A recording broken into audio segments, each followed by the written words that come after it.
આજે તમારો ભઈલો બોલાવે બેનું આવજો રે, આવજો આવજો ગ્લેમર ગલમાં રે.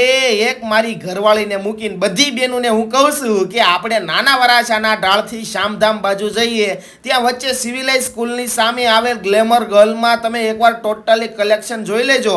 એ ટોટલી ઇમ્પોર્ટેડ કલેક્શન મળવાનું છે. આમનું મોટા વરાછા પણ બ્રાન્ચ છે, એટલે મોટા વરાછાનું પ્રીમિયમ ઇમ્પોર્ટેડ કલેક્શન તમને રિઝનેબલ ભાવથી મળવાનું છે. અહીંયાથી મળી જશે pant pair, palazzo pair, tunic, top, T shirt, one piece, skirt set, વેસ્ટર્નમાં પ્લાઝો, સ્કર્ટ, મેરેજમાં પહેરાય તેવું ગાઉન જેવું ટોટલ કલેક્શન મળવાનું છે. અને કુર્તી પેર એ 499 રૂપિયાથી શરૂ, થ્રી પીસ પેર 899 રૂપિયાથી શરૂ, ટ્યુનિક તો 999માં 3, અને ઇમ્પોર્ટેડ જીન્સ 850 રૂપિયાથી શરૂ, અને 1200-1300 ની રેન્જવાળા ટોપ 899 થી શરૂ. અરે પાછું રીલ 10 લોકોને શેર કરો અને ગ્લેમર ગર્લની આઈડી ફોલો કરો અને મેળવો બેનું 15% ડિસ્કાઉન્ટ. તો મારી બેનું થઈ ગયું ને સોને પે સુહાગા જેવી ઓફર. તો 10 બેનપણીઓને વિડીયો શેર કરીને ફટાફટ પહોંચી જ જા.